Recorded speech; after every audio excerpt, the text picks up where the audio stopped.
Can social media, AI, automation build or destroy your professional career and entrepreneurial for that matter? That is the topic today. We have executive coach Youssef Skalli, founder of Scalability Coaching and known as the Walking Coach. We'll talk about that. And of course, we have our great co-host, Dortha Hise, who is an AI and automation strategist. And she's also our editorial director of all things PWT Publishing. Welcome, guys. Thank you. Happy to be here. So, Youssef, we'll start with you. You work with a lot of executives, you do a lot of corporate facilitation, and you're just overall a great guy. And by the way, you have great social media engagement with your brand. So we want to hear about that.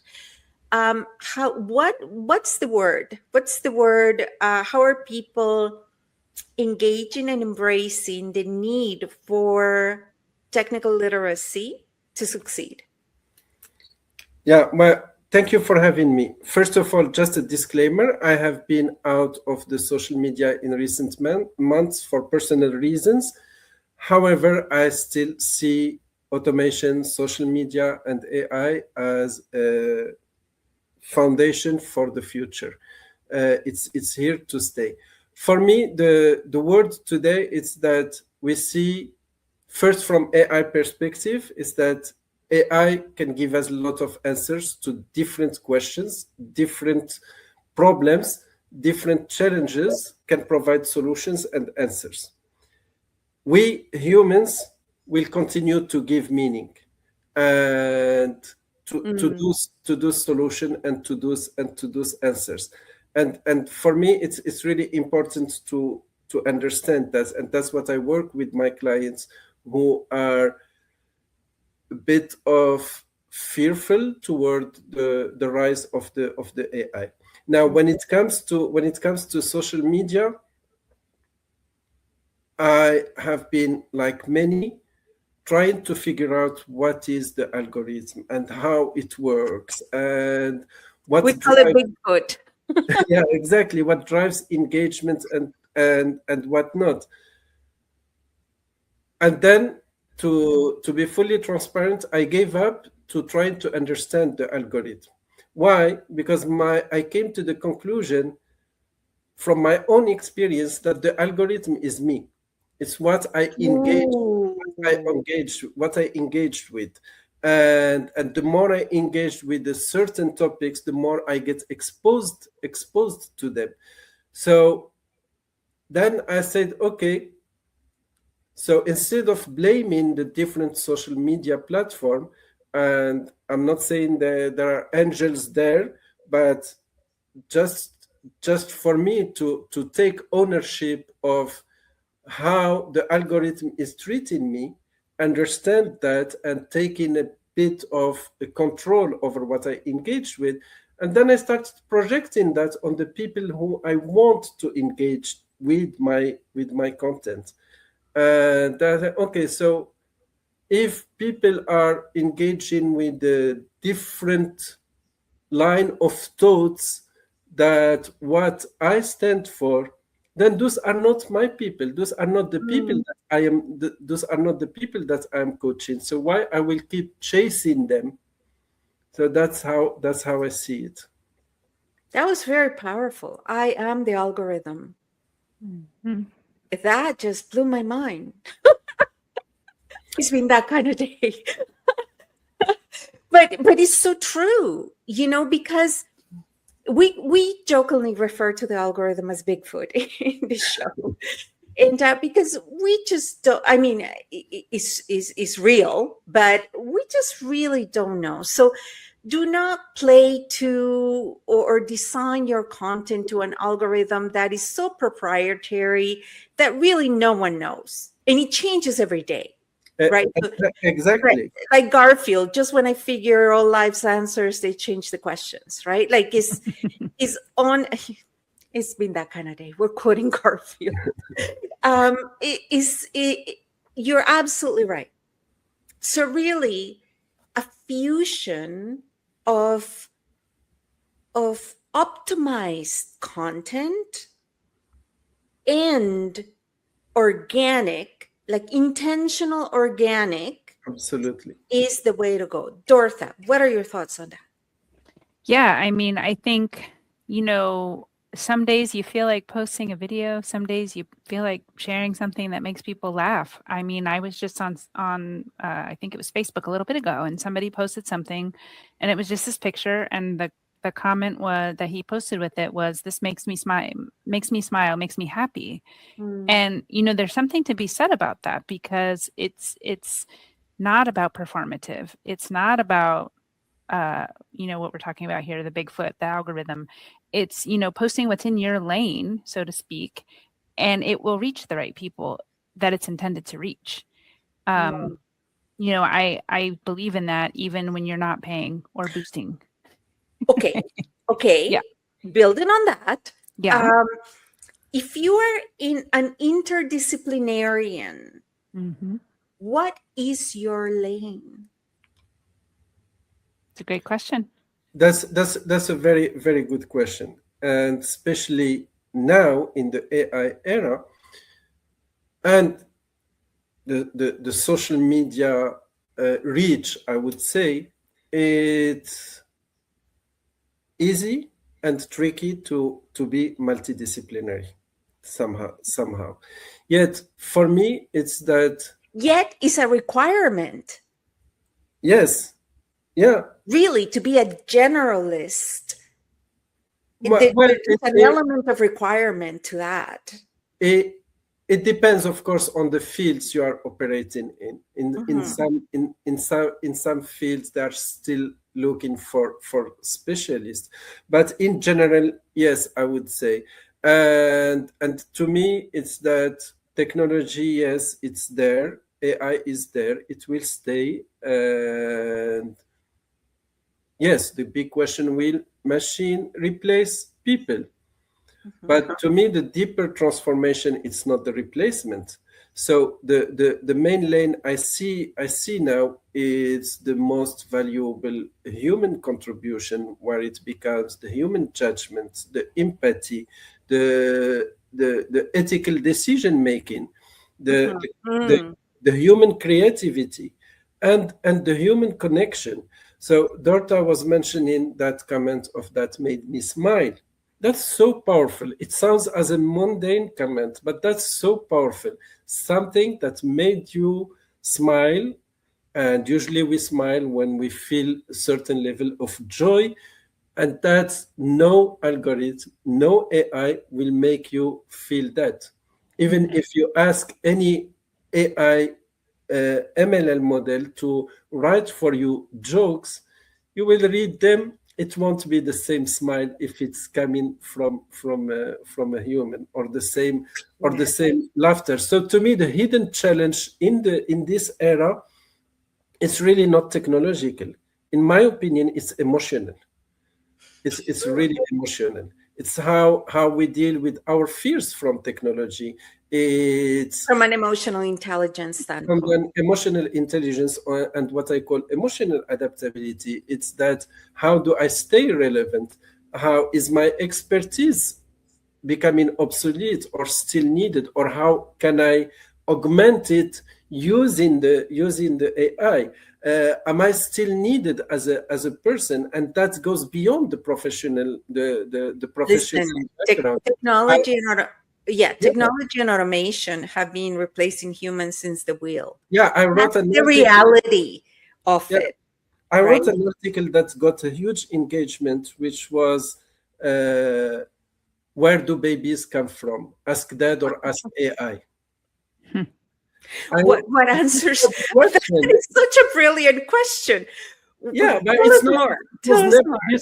This question that almost every kid asks at a certain moment was never about the answer. It was about that moment between the parent and the child, creating that connection and trying to answer the question without going too descriptive and at the same time giving a certain level of information that is useful for the kid.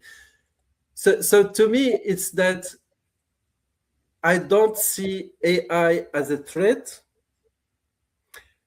except when it becomes a complete substitute to those moments, those smiling moments, those conversations. And that's why I call in my line of work, I talk about cognitive and emotional atrophy, which is if we just delegate everything to AI without having a purpose, without intention, then am I just shutting my brain and my heart? It's like abdication by delegation, right? After the introduction of the calculator, how many of us can do mental math? Yeah, Right? yeah. Even simple stuff, like we just reach for the phone to like reach for that calculator. Dortha, when entrepreneurs come to you, because you deal a lot with solopreneurs in several disciplines, when they come to you seeking AI and automation, what are they really asking for? What I mean by that is, you know how hairdressers really do not sell haircuts, right? They sell personal image, right? Yeah. What are they really asking you for? I think in a word, it would be freedom. And at a deeper level, it's understanding first of all, staying current, right, is very important for a lot of people, and especially for a small business owner, because if you don't know what's trending or what's hot in your market, that can be how you get left behind. It's one of the ways for sure. So I think a lot of people, it's relevance and it's freedom. So I think it's the blend of those two things, and it's how does this fit into my world, right? Like I do work with a lot of people in the wellness space, and typically they are more hands off with technology than a lot of people. They want to be in with their clients. They want to be in that community and in that space, and as they should be, because that's where their genius is. And that's why someone like me is a great partner for someone like them, because my genius is behind the computer, also out front of the computer, but behind the computer, because I'm able to help weave those things together for them so that they know those systems are in place and that they can trust that they're doing what they are supposed to be doing. So when someone signs up for something, it delivers the thing. And with Summit to Your Success, you straddle those two worlds, not only just the automation, but also your somatic practice. So when you are helping healers in people within the health industry automate, you speak their language. I do. You understand what they're talking about. And they speak mine, I'll say. Like, not a lot of my clients, over the years have spoken the, hey, go out and put your feet in the dirt and get some grounding in for a few minutes. Not everybody understands that as a process for, disconnecting so that they can come back stronger and reconnect more fully. Yeah, for sure. And, I find, especially, it's generational, right? So Gen X in boomers, I would like to say Gen X, that's kind of the cutoff, that we're not digital natives, right? Is something that we've had to adapt at a time when we were adults, right? Like we had to unlearn and relearn. So right now, a lot of people, I'm shocked when I meet a lot of executive and professionals that think AI doesn't affect them, that they really think, I've met partners from the highest floor in the tallest tower that will tell me I have not ever even tried ChatGPT. And it's just like, what does that mean? Like, not from a place of judgment, right? Because I understand you have assistants, you got a whole IT department, you got all of that, right?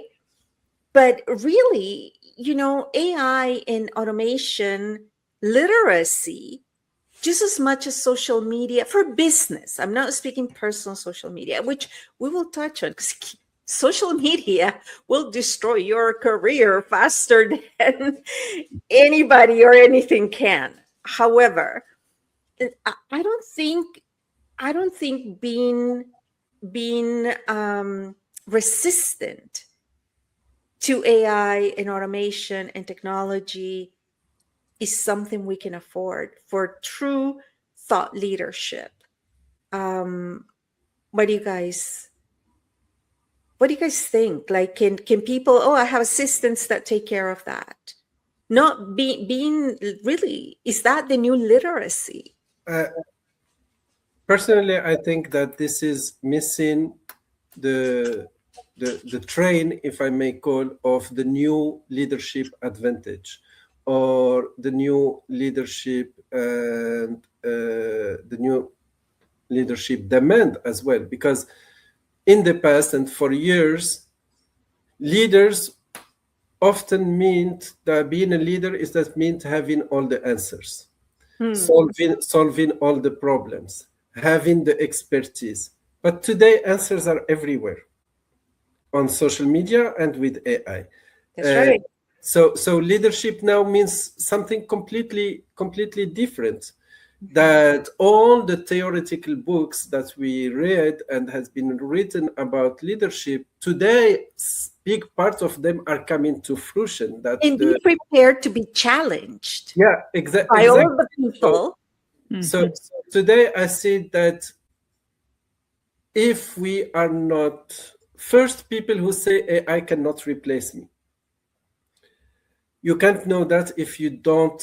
Said the person whose name we cannot remember. But just to say, this you cannot know it if you don't use AI. And for me, the more we will use technology, the more we will understand what cannot be replaced, and not the other way, around. I like that. It's almost like you got to know the rules before you break them. Yeah, absolutely. And the other thing is that, again, I talk about the uncertainties that are coming from everywhere, including the technology, but there are different uncertainties. AI, sure, will never provide the psychological safety.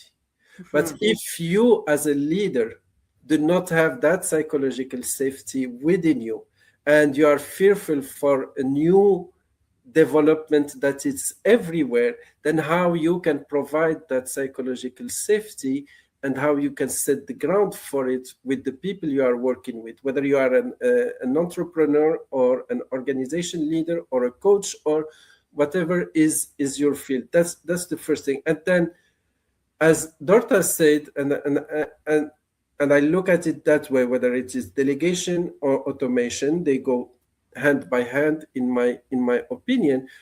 But then the core idea is that means that something, a task, a responsibility that I was doing and I was dedicating time to, now it's being done by someone. So what I will do with that time that I am gaining, first taking care of myself, so that I can take care of others. Second, I can be helping people that I am influencing to navigate those uncertainties, to interpret the complexities, to stay aligned with the values, and most importantly, to feel seen and supported.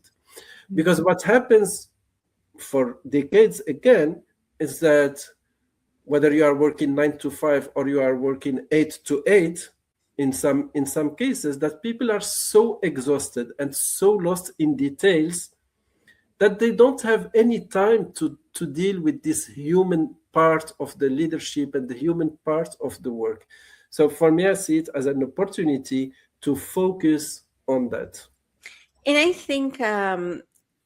think missing out on really becoming proficient in utilizing AI and automation as a tool, which is what it's designed to be, is a machine that helps accelerate, just like a calculator, helps you do better math, or a car gets you there faster. If you do integrate it and implement it as a tool, not something, I think the minute that we begin to think of it as a greater source and power than ourselves, their ability to discern and our ability to to know, right, what's what's right or wrong. I'll tell you an example. And actually, there's tons of clips like it on TikTok and YouTube. I think mainly on TikTok, and and I love it, right? Because I mentioned prior that as a leader, right, if you're just using old textbook knowledge or old experience, and you are responsible for people, or you're putting content out there, be prepared to be challenged, because everything can be vetted now, right? Like in seconds. Mhm. But I was asking AI, and I'm actually teaching my realtors how to utilize AI in Gemini to, do better market research on their own listing, where something before was really left to experience, right? And it wasn't intentional that I was teaching them. I just happened to mention that I was curating my listing through Gemini and AI. And I was saying, so what's wrong with this listing? How can it be better? Like, what do you, like dissect it, right? So one of the things that came back on the images that I provided, and I said, how can you optimize these images, right? Because it's such a competitive market, right? So one of them, I forget which one, so we shall protect the innocent AI, said, things like the dog bowl, water bowl, should be removed. I'm like, excuse me? Can you show me in these pictures where the water bowl is? Because I know for a fact there isn't one, right? And it's like, well, on the third picture, show me, circle it. Like, tell me where in this image there is a dog bowl, water bowl, right? And there's been tons of AI challenges, like mind games, if you must call it, to show that yes, AI and automation technology still needs human discernment, right? And what Youssef said is you can no longer sell the answers or information, because that has become democratized and is is human rights at this point to have access to this information. But the discernment and the calculation and the evaluation, in your case, Dortha, the connecting the dots for a better flow and experience of someone's clients, right? The machine cannot do that. Like, it still has to have human intervention, and really, everything is experiential now. And to that point, I will share that I was in an argument with my AI yesterday, or maybe it was the day before. We had gone back and forth. I provided screenshots and I said, this is what we're doing. Here's the workflow, right? Sent all the things. And it was, the client changed their mind. Shocker, it happens. On when we were sending something. So I had to go back into the workflow, change it up. And this particular tool, who shall also remain unnamed for the privacy of how terrible it is, after I changed everything, it started sending everything twice. And it's one of those glitchy, weird ghost things that even though you killed the automation, you untagged everyone, retagged them, and changed the configuration, it still thought, oh, this thing is running over here somewhere in the phantom background. So I had to go back and forth with the tool I was using, the AI, to figure out the time difference that I needed to set up these emails to go out. And in order for them to go out when the client wanted them to hit certain times, inboxes at certain times in Europe, based on my time zone in Pacific time. So it was a very big, get the calculator out, do the math. Also, though, knowing that I'm like, no, that timing isn't right. That's not going to work. We need to go back. And it's to that exact point, Carolina, we can't just trust the output that the machine is giving us just because it's the machine. It's not, bona fide fact. Yeah. Yeah, I would like just 2 weeks ago, I was approached by an AI guru. I thought you were going to say I was approached by AI. I'm curious to see where this is going. And I was curious to know what they had to offer. So the person went through my profile, knew a bit about me, what I do, and the whole sales pitch was, we can build an AI agent for you Mhm. that can do your coaching for you, so you won't have to coach anymore. Oh, And then you will gain money like 24 hours a 7. And I was like, but that's not what I mean, that's not what I want to do. And then how? So, but I was curious, and we were going through the conversation, and it was just a cycle of taking different elements from different researchers, different articles, different websites, putting them together, taking my publications, putting them together, and selling them to people. sort of like the GPT that you wrote, Dortha, kind of. Except mine is just a GPT. It's not actually doing the coaching. I think No, but I meant Youssef is So the logic behind in terms of interaction most probably must be yeah. like the GPT Yeah, you did, but the whole idea it was a full ecosystem from start to finish where I am not present, and But with the what client. would be the attractiveness to that? There's a lady, and again, we're protecting the innocent today. It's a long story. But I there's a want just to lady that, continue on that. I want just to yes, continue on this because for me, I see it as a danger, especially in the coaching field. agreed. That's I see it as a danger because to me it's that in this AI era, my biggest currency is my human presence. That's right. And my clients get surprised when I ask them bluntly, did you ask any AI those questions that you are raising oh, today? And I like that. they say what? And most of them, 90%, they already did. like WebMD, But because self-diagnosed before you But came. because they think that this will offend me as their coach if they tell me. So I open the door for them. And then I encourage them even to do it more. I tell them, come and we will discuss that. We will interpret that. I will be there to listen fully to you, to pay attention to your interpretations of the answer, and to be really emotionally available with you on that and creating that space for you where you can explore the answer. So yes, it makes my coaching more efficient that way rather than having the session, because I had clients before who would have a session with me, we will exchange and explore different areas, and then they will come after 2 weeks with a completely different approach, and then I could sense that ChatGPT speaking. It's not the client that I met 2 weeks ago. And then I say, you know what? I'm not competing with any AI. There is no. I'm not there to compete with AI. Plus, it's not about quantity. Look, what we do as clinicians and practitioners is the quality, is that bank of knowledge and research and study and all of that, and the ability to not give a quick one answer fits all, Exactly. right? Yeah. Is listen. interesting. So And interesting. and to be able to weave in, oh, a few weeks ago we talked about this, and like maybe that's something that's shadowing in that conversation at the present moment, right? And AI they can't remember, like you have to tell it, go back and remember, reflect, go look at that document, whatever it might be. You have to be the one that tells AI that. As a human, the person, the presence, you're saying, oh, Youssef, yeah, you remember a few weeks ago we talked about this and you said da da da da. And like how's that working with you now? Like what is that experience like for you in this context? Are you still working through it?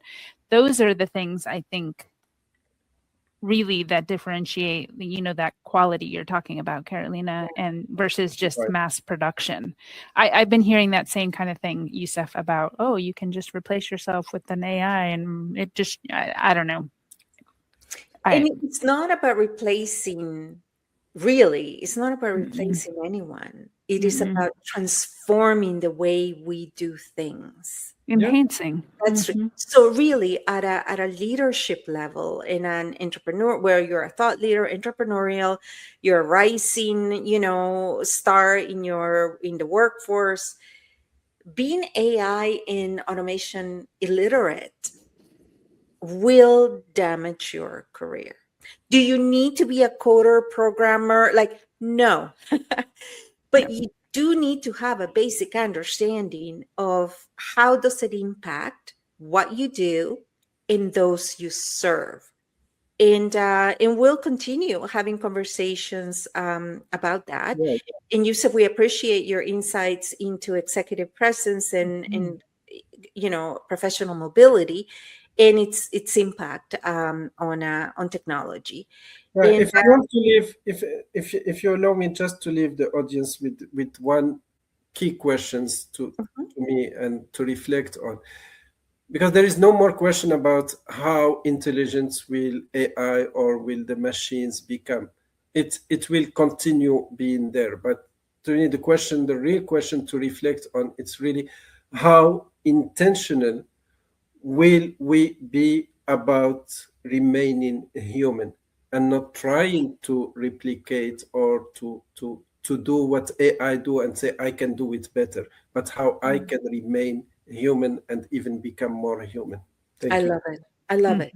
Dortha, last words? I don't know how I could improve upon that. I mean, I think, just remembering that you don't always have to be the smartest person in the room, I think is the companion piece I would say to that. And it's the thing I feel leaders are a little bit struggling with and feeling like, oh, but if I don't know, then that makes me look weak. And it doesn't. It actually having smarter people around you helps enhance and uplift everyone in the room. You have to be the best student in the room. Yes, for sure. Thank you, everybody. Brilliant. Thank you. We'll come back to how social media can build or destroy your career. Just social media. So thank you to our Bigfoot algorithm and to Youssef and Dortha. Until next time.